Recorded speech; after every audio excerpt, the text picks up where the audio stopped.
always forget that I don't have to click yes when I click that other button. So we're live, hey! Whoop, whoop. Everybody's super pumped to be here today. Well, in our defense, though, I'm pretty sure that me and Musim will probably play Marvel Strike Force. Yeah, Yes. I'm doing one of the raid things, and I've been bitten too many times about that timer going out. Yep. Yeah. Which, one thing that really irritates me about that timer in particularly is there have been times where I've been at work or no, it was I was traveling for work and I was on a plane. I'm like, oh well, I'll pick this fight up later, and I turned my phone off and I got back and all my guys are dead. Time's out. Lost the match. And it's like, yeah. I can kind of get it on the arena side of things. Like I get you meant to be pushing it on that side, but for raids I don't. Actually, for raids I can kind of understand it because everybody else is waiting on you. oh, that is a good point. Because I remember, I think I started a raid for us for Thanos, and Jess joined in straight away. I was like, "Why can I not attack this node?" And I was like, "Oh yeah, because I'm literally in the middle of attacking it right now." Raids are so weird in this game. Like, it's especially weird that anybody can start a raid since we share raid currency. It's just sort of like, I don't think that's the weirdest ones. A huge problem, but it's just sort of like. Sometimes I get in the game, it's like, oh, there's 2 raids running that are both full that started sometime overnight, and I can't join any of them. Yeah. It's yeah, like, I didn't realize that until like the 3rd or 4th raid I started, I think, and then I realized you guys were talking about it in Discord and talking about kicking out strangers you didn't know. I'm like, oh crap, I hope I didn't contribute to this problem too badly. Well, it's the thing that I think Galaxy of Heroes does fantastically is because the raids can literally only be started by officers in the guild. Nice. Everyone contributes, but only officers can start it. Yeah. So it's one of those things, and the downside of it is in Galaxy of Heroes, every raid is a 50-man raid. There is no lower tier ones. It's all or nothing kind of situation. Well, it's probably a little bit better now that we're starting the higher level raids, like all 16 members can get in, but yeah. Welcome to TVGP Game Club, Marvel Strike Force. Yeah. I almost called it Marvel Galaxy of Heroes again. A game that is slowly taking over my life. Yeah. I don't know, I feel like this is one of those few maybe because I'm playing so many all at once. I feel like I'm not super addicted to this one right now. Like, I get in, I play my daily stuff, and I check the raid a couple times a day, but that's really it. Yeah, my loop for this is exactly the same thing there was for Galaxy of Heroes, which is be there when the energy refreshes, like when you get the bonus energy. Spend it all as quickly as you can. Yep. Do your little daily stuff, do a little bit of the daily stuff. Turn the game off. Next time I get a notification with campaign energy, load it back up, spend all of the campaign energy, do the rest of the daily stuff that I've missed, switch it back off again, come back next time I get bonus campaign energy. Yeah. See, I think I'm losing like 1 to 2 hours a day to this game. Oh, okay. That's still not that bad. Is it stuff like the blitzes? Because it's like a half hour in the morning, it's 20 minutes at some point during lunch or the afternoon, wherever I can fit it in during work, and then bathroom break at work. Yeah, and then evening, so that's not too bad. I mean, it's a free game, so you're getting a lot of value there. That's true. Like, I don't feel bad for spending the power core currency at all, like, because you get so much of it, like, constantly. That is something I always give Go credit for, that this does as well, is it gives you enough to give you that first taste, that taste of like, oh, you could just spend, a little bit here and you could get it. It's like, okay. And then I run into the habit of, I will not spend any for like 3 weeks, and then I'll be like, I really want this character, I'm just going to drop a whole bunch of premium currency on it because I've saved up like 3,000 of it by this point. Yeah. I need to get in that habit, but right now I tend to just spend it on energy or being able to refresh the type stupid shards. Yeah. That's my Final Fantasy Brave Exvius thing, where it's like, alright, I don't care about any of these banners, but there's probably going to be a super cool banner coming up in the next couple months that I want. I will just hoard everything so I can pull super hard on that one. Yeah, Yeah. that's what I've been doing on that one. I mean, It still didn't I give don't me know, Sephiroth. I had to spend money. I dropped like $25. I was just like, look, my team so badly needs this upgrade, and it very badly did. he's pretty epic. Like I haven't, It's really good. I don't really have the equipment to make him as good as everyone else does. Man, I think it's your brother who has like the Sephiroth with the 1,000 or 1,200. It's like attack or 1,200 something attack. It's ridiculous. just like day one. He's like, all right, here's all this gear. And so I texted him. I was like, help me outfit Sephiroth. And he sent like a couple wiki pages for stuff to get, which is basically like, here are the wiki pages for all the gear he has. And I was like, okay, well, I guess I have a bunch of work ahead of me. I have mine up to like 700 damage right now. Yeah, I think I'm a little below that. I think I'm. No, I'd have to look it up. I might be at 700. I think I'm at 600 something though. Yeah, still pretty strong. Well, even that was like I got him, and I'm like, okay, he gets bonus for katanas. Like, what katanas? Oh, I have no katanas. Yeah, I had to I buy have like that a event katana katana. does 30 and one that does 40. Yeah. All right, I think we've given everybody a chance to hop in. Are you guys ready to kick this thing off? Yup. Let's do it. Oh, well, hold on. I'm gonna make one more note. He says. I also should turn my phone onto silent. Because I'm an idiot doing that with this phone. I can't just sweep it down and hit the silent button. Oh, lame. Like, I have to actually scroll the volume down all the way down. Because I don't understand my phone. I upgraded and I've got 50,000 more options than I used to have, and it's like, I don't know what any of this stuff does. Yeah. I've got a watch, I get my text messages on my watch, that's all I need, I'm fine. All right, let's get started in 3, 2, 1. It's the third Saturday of the month, which means it's time to talk about Game Club once again. I'm your host, Boston. Joining me as always is Moonpear. Hello. And Musum. Greetings. This month we're going to talk about Shovel Knight. Let's break down the stats here. Was released June 26, 2014, which is way earlier than I thought it was. Yeah. And sort of released piecemeal on every other platform that has come out since then. Published and developed by Yacht Club Games, platforms, everything. Couple of interesting notes here. 3DS version, I was looking at some interesting stats about this game. 3DS version had a Street Pass Arena mode, which sounded kind of neat. And the Wii U version originally would let you leave messages for other players like Dark Souls. That's kind of cool. Yeah, I thought that was kind of fun. The Wii U version originally had an exclusive co-op mode that came to all platforms early 2017, except for Vita, one quiet tier. Time travel. Metacritic 90, OpenCritic 88. Peers for the release date were not really a lot of things. Murdered Soul Suspect came out, which... Oh, that's a good game. Yeah. Valiant kind of Hearts: The underrated. Great War also came out. That's a really good game as well. And international giant bomb hit Don Bradman Cricket 14 was released. One of my favorite giant bomb quick looks, year after year. Oh, that's a good one. So let's ask the question we always ask: top of the pile, middle of the pack, or overlooked? I think this one sits right at top of the pile. Oh yeah,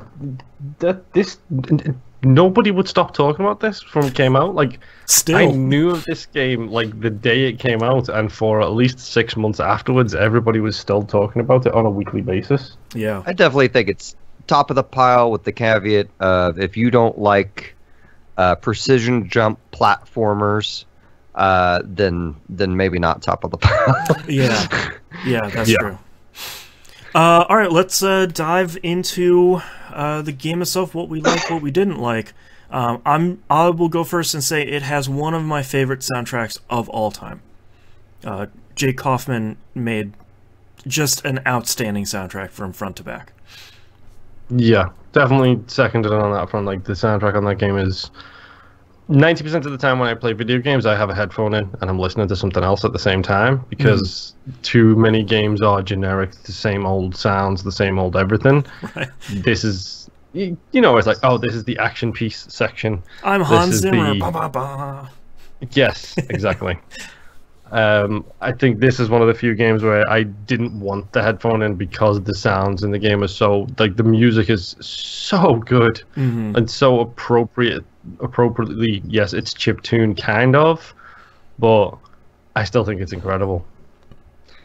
I have a hard time answering this because I love the entire aesthetic. Like the soundtrack's great. Like I completely agree with you guys. But just to add something in, like I love the aesthetic. I love the world. I love the towns in particular because the towns are just ridiculous. Like, oh, I'm gonna level up health through the gastronomer. Right. Yep. Who's my favorite aspect or my favorite thing in the town was basically the guy who gets really excited for you shoveling a dirt pile. Like Yes. that was the Spider-Man Homecoming equivalent of, "Hey, Spider-Man, do a flip." Right. Yep. Yeah, I'm actually surprised, and I had forgotten the two towns were in the game. From between, I played it back when it was when it came out. I think I was a Kickstarter backer, maybe. And I played it back then, and this is only the second time I've played it. I forgot the towns were there, and I forgot how cool they are. Like, there's a bunch of little secrets. There's that secret in the first town where you go down the ladder and you break the wall to the left, and there's that lady that throws potions at you with that mini game. Yeah, I don't know what the point of that game is. I did it a couple of times. It almost feels like a debug room where it's like, hey, we did this to test out potion physics for that one boss. Oh, that's kind of cool. We'll just leave it in. Yeah. I did not like that one boss. Yeah. The Plague Knight or whatever it was. That was a tough fight. Yeah, like for the most part, I think like all the boss fights were awesome. They were, like I kind of like all my favorite things. Like back up for a second. I am not a precision jump platformer, 2D platformer person. So this game was excessively hard for me. I gather it was hard for everyone. Yeah, but, I forgot how difficult it was. Yeah. The things I love most about it are kind of everything else. Like, I thought all the boss fights were freaking awesome. Even the Plague Doctor, I didn't really have a rhyme or reason on how I beat him. I just kind of randomly beat him without a strategy, which was weird because that was particularly hard. And then the patterns were weird. Yeah. Like some of them were real. Yeah, like the ice guy who's. Man, I thought I pulled up the names. Pollinate. Yeah, that guy. Yeah. I was not a huge fan of that fight. That's tough. I was down with it until he started turning all of the floor into spikes. Yeah. And then that horrible feature comes back during the boss rush at the very end. Yeah. Yeah. Well, and I think I wound up beating him with the Earth Fist thing. Oh, the punchy fists. Yeah. This is how I'm going to communicate this whole podcast. Pantomime. But yeah, no, you throw the big snowball and you just punch fist and then move over a little bit more and punch fist, and you can punch fist through enemies without damaging yourself. So that kind of saved me in that fight. But I got to a point with the levels where I was losing so much money from dying that I couldn't purchase whatever upgrade the level offered me, and I'd have to get it afterwards. Yeah. Oh, hold on. So the upgrades that are offered in the chests, do you get them after the level if you don't buy them? Yeah, they just cost more. Yeah, you can find them back in town. Yeah, like they don't, like you don't get them for free. You know, like okay. The one offhand I can, like the one in the ice level, I think I went and bought for like 1,000 gold or whatever the currency is, more than whatever it cost in level. But in level, I was like by the time I got to him, I was at like 500 or 600 gold or something. Yeah, there are a fair few actually. There are a lot of areas in this game which are so hard, and I think we talked about it on last week's TVGP. Like, I'm using a stick for this as well. I don't use the D-pad because I can't, like, physically, if I do that with my hand on the controller to bring it down to the, because I play it on the Xbox. Oh, if right. I bring my thumb down for the D-pad like that, my hand will cramp in about an hour, and then that's it. That's all she wrote for the rest of the day. Bad for shoveling. Yes, exactly. Also, I'm stupid because it took me until the last boss battle to learn that you can reflect bullets back at people by hitting them with your shovel. Yeah, some of them, yeah. I think they tried to teach us that as part of the first Black Knight battle, but like you're shoveling wildly and flailing around during the boss battle that you're doing a lot of stuff by accident. Yeah. So I was never really clear on the Black Knight. Like, he's just Shovel Knight's rival. He's not like a brother or friend or okay. No, I think he's very much like Mega Man. You know, that guy in red that would come down and whistle and jump around. I don't remember what his name is. But honestly, like if he appeared after Mega Man 3, I probably am not familiar with him. I think he should have been Mega Man 3. I'll look him up here, but okay. Mega Man rival red guy. This is a dumb analogy to make, but he is the, if I'm going to talk in Doctor Who analogy here, as my cat destroys a cardboard box, he is the Mickey to the Rosa and David Tennant Doctor, where he's obsessed with Shield Knight, but it's kind of like Shovel Knight and Shield Knight were destined to be together, and Black Knight wasn't. Yeah. Gotcha. That is a very good reference.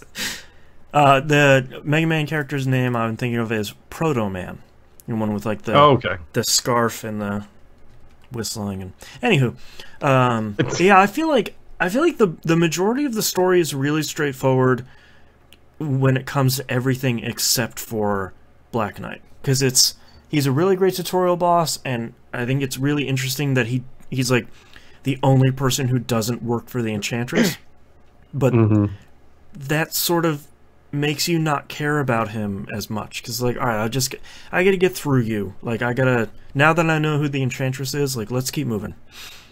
Yeah. Did you guys, this is the first time I actually played it, as I said, since release, so the original version didn't have body swap mode. Did you guys play around I did with not it play at all? around with that. No. I It looked confusing, so I stayed away from it. That was my take. So I think it's pretty cool, and I actually swapped the genders of everybody this time. I think it's really neat that you can get very granular, where it's like, all right, I want these people to be men or women, I want these people to be men or women. I changed everybody to women, and what I thought was really cool is they changed the character sprites, not only just the portraits, but the actual sprites for every character, bosses, and your main character, Shovel Knight, Shield Knight, everything was totally changed, including the text for the game. They don't call Shovel Knight him, they call her. You know, they changed everything. I thought that was pretty cool. That's kind of a neat touch. Yeah. Like a really neat touch. Yeah. That's cool. What I will say my favorite Oh, yeah. my favorite part in the game, and I wish the game was more of this style of play, because I think I would be less frustrated when I play it. The Hall of Champions. Yeah. Oh. I really, really, really liked that area. I love Hall of Champions. Pay 5,000, go in. Oh, you're locked in. Oh, there's a bunch of ghosts. What are you doing here? You just, either an NPC will tell you, or you accidentally find out, oh, this light kills the ghosts. If I kill all the ghosts in the room, the lights turn on, and gradually get through it. And I felt like that was a really rewarding area of the game. It had a really great literally Kickstarter and joke at the figuratively. end too, where they're talking about not knowing what the final product will be, even though there's a heavy investment at the beginning. Yeah. I thought that was great. Oh man, I didn't even put that together. That's awesome. Yeah, because all the Hall of Champions, those are all the high tier Kickstarter backers. Those are their portraits in the background. That's kind of cool. Yeah, that's a cool place. I thought it might be dev staff or something like that. That explains a lot. Yeah. It reminds me of like the super secret area in not Axiom Verge. The other one, the really cool, like hardcore combat one. Oh, I wish I could remember. This is going to be this episode where we go, oh, that reference that I don't have in my brain now. This Samurai Swords combat game we did, really punishing. Samurai Swords combat game. Yes, it's Someone's like an isometric top-down Zelda, like this really punishing combat. You backed it, I believe, on Kickstarter, and so did my buddy Adrian from London, because I went into the. Go ahead. Hey man, let's just move on. We'll think about it as soon as we stop recording. Yes. I'll say all the old like adventure games from back in the 80s and 90s always had a secret developer area you'd wander in, and there'd be some goofy version of the dev staff, and they'd say something goofy when you clicked on them. But yeah, I really liked the. Oh, sorry. Go ahead. As I say, I really liked the wandering enemies too. I didn't know that was in the game at all. Yeah. Yeah. The big throwback to Mario 3? Yep. Or Mario World? Mario 3, yeah. Did you guys, so I played on PS4, Moonpure played on Xbox One. What did you play on? Switch.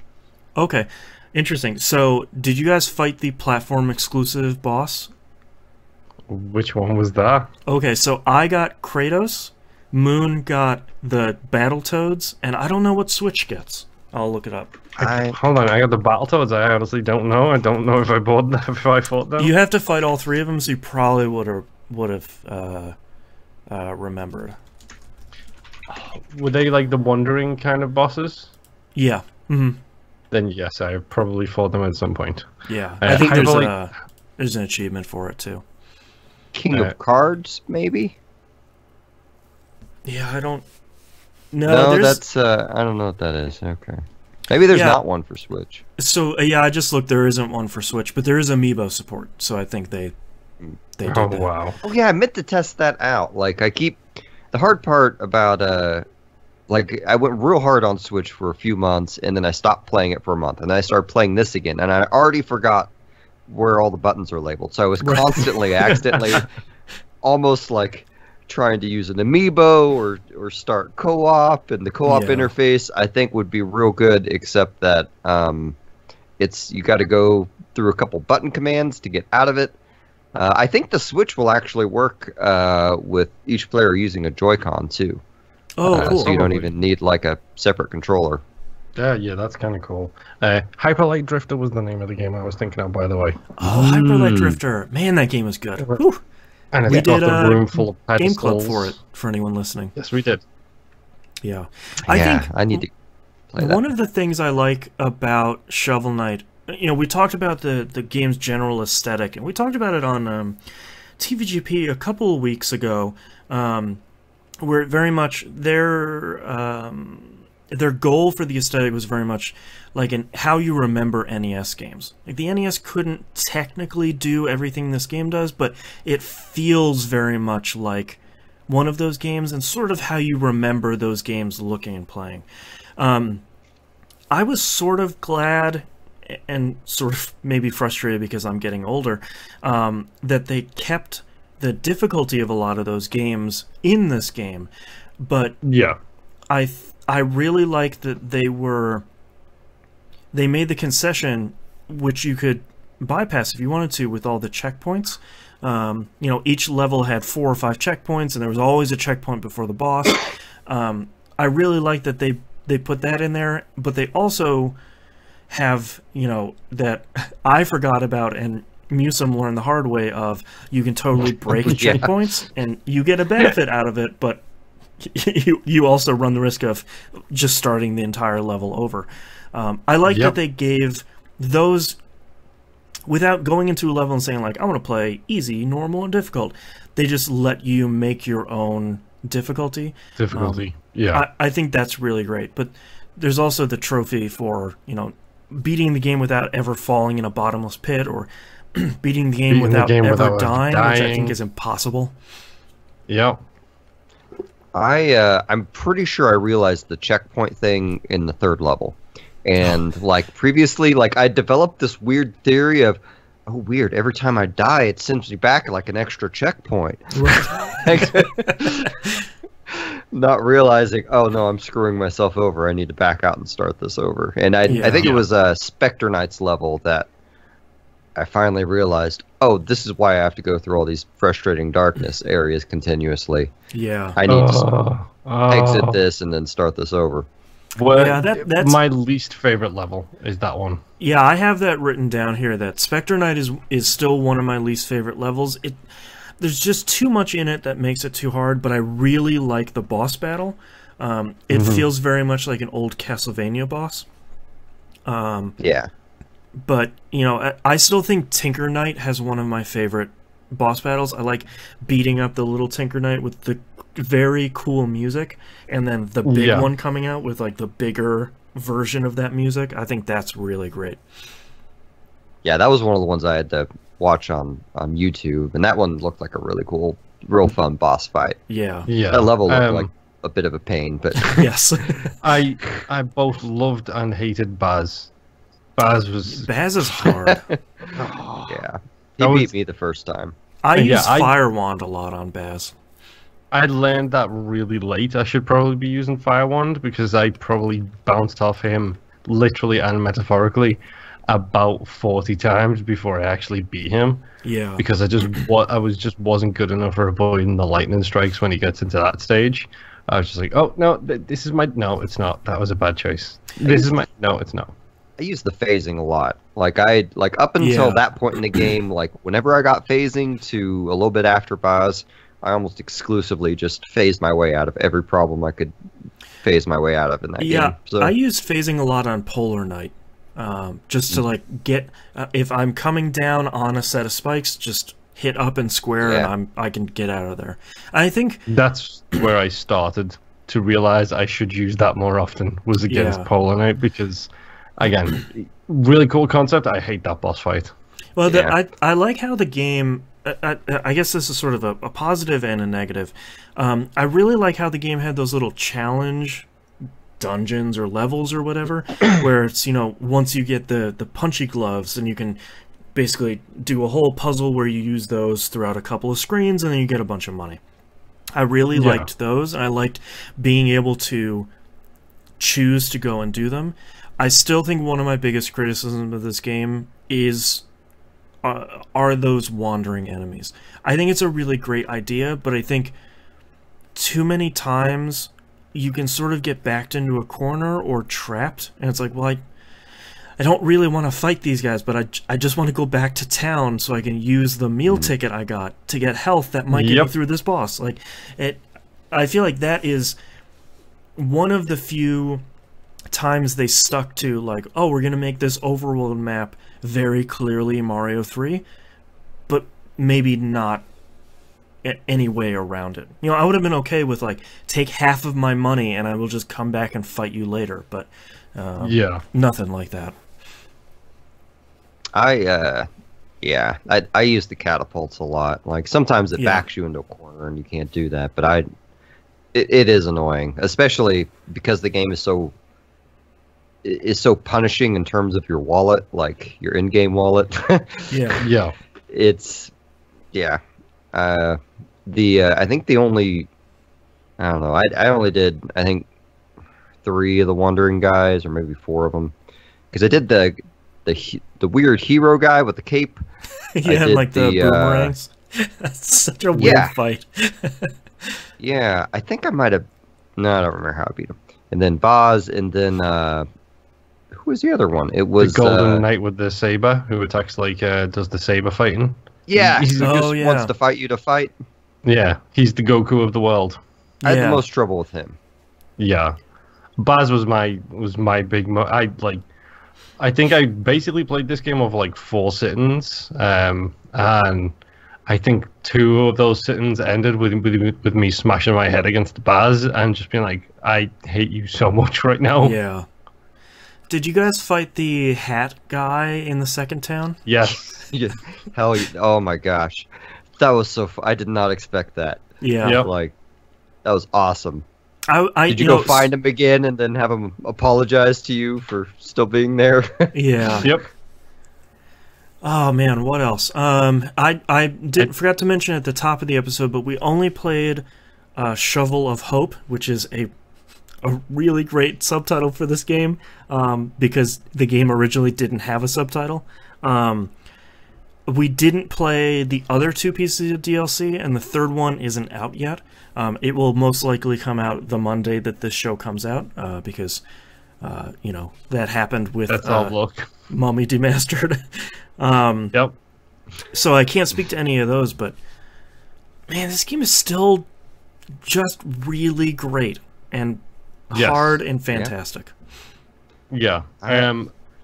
Really quick, I mentioned shade pre-show. Let's talk about throwing some shade towards Boston's direction. Oh, yes. Dude, it took me like 5 minutes to get that hoop achievement. I don't know what you're playing at. Man, so there's an achievement for hopping on the kid's hoop in the first town for more than 5 seconds. I don't know, man. I always have problems with that. I'm like landing on the T-bar of the lady who's carrying around the water. I'm just, it's a bad time, man. I was an idiot and I waited until the catapult was in that area as well. So I had to shift it and then shift it back and then shift it back and constantly try and keep it between the catapult and then leaving the level edge. That was the last trophy I really wanted to get in that game. A lot of the rest of them are like, you know, shoot an enemy with a fire wand from over 25 blocks away, or beat the game without dying. It's like, well, yeah. I don't care about some of those, and I'm not going to beat the game without dying. I've always wanted to go back and play New Game Plus just to see what it is, as I don't remember. But it's probably some horrible difficulty where it's like you only get 1 health and you can't buy shovel upgrades. I checked New Game Plus as you carry everything over. Like, great. literally everything. Okay. So, if you purchase everything in the original game, you can complete the game and get the Don't Spend Any Money achievement because you don't have to buy anything. Oh. Good to know. Interesting. I may or may not be planning my future with Shovel Knight in the DLC. Yeah, I can see the wheels turning. All right, so I was... go ahead. Oh. I was just going to say, I was really surprised. I know this is probably something I should have mentioned at the beginning, that the gameplay was Zelda 2. Like, yeah. Like, I wasn't expecting that at all, since I feel like sometimes I'm the only one who really likes that Zelda a lot. But that's a great Zelda game. I don't think I've ever played it. The Adventures of Link? What is that cat noise in the background? Is that a cat going to the bathroom? No, that is a cat. Do you remember during the break on TVGP one day when I opened the cupboard door and he was in the cupboard? Yeah. That's him inside of the cupboard, realizing he's inside of a cupboard. Help, I'm trapped, please. Yes. Well, I'm gonna go kill him. Yeah, Zelda 2 is one of my favorites, even though it is sort of the black sheep of the series. And I feel like it's very much, no Siri, not right now. I feel like it's very much Zelda 2, and it feels way more like that when you first fight Black Knight, because you're like, oh, this is like the Link versus Link fight at the end of Zelda 2. This is awesome. Yeah, it's, I don't know. I really love the downstrike thing, but yeah, that's all I wanted to say. Well, now that Moonpier has returned from saving Sherlock from his self-imposed prisoning in the cupboard, let's talk about our final impressions. We'll start with Musim. I really liked the game, even though it really frustrated me in parts, and even though I'm really not a 2D precision platformer guy. I'm thinking, like, I should have stuck to my original plan with the game of just trying to play one level at a time. Right. So, like, I still want to go back and finish the game, even though I know everything that happens in the story and stuff. But I like the game enough that I'd like to go do that. So I like it. Recommend it. Moonpier, how about you? Yeah, pretty much the exact same. One thing I will throw in is there is the boss rush at the end of the game, which when I saw it coming, I was like, no, please don't make me do this. With them on that table, I was like, this is cool. Yes. Oh no, I have to fight them all again, crap.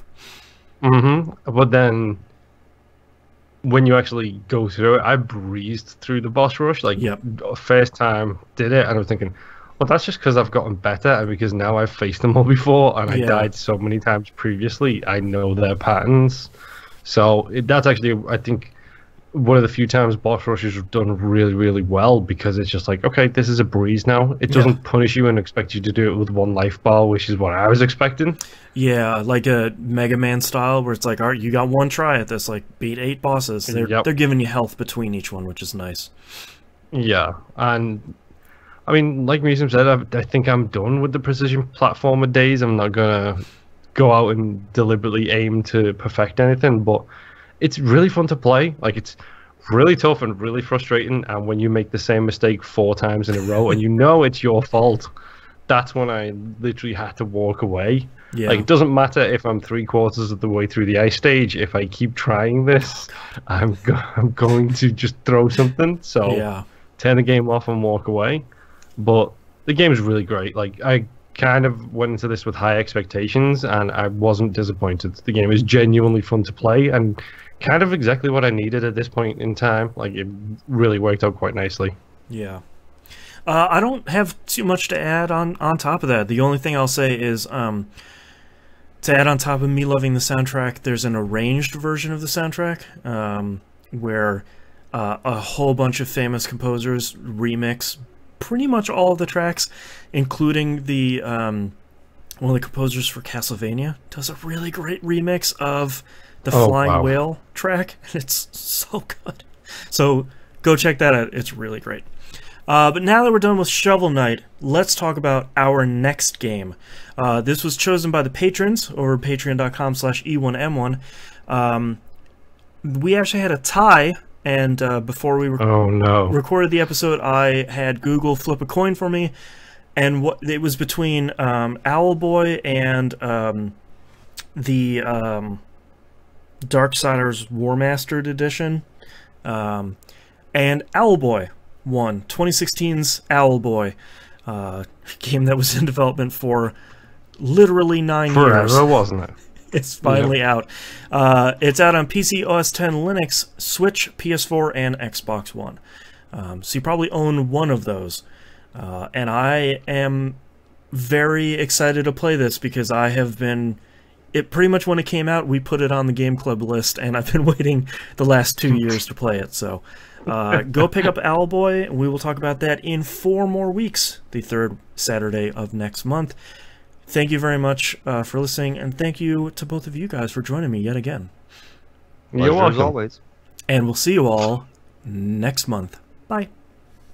Bye. Bye. And thank you very much, everyone, for watching. We'll see you again. Bye.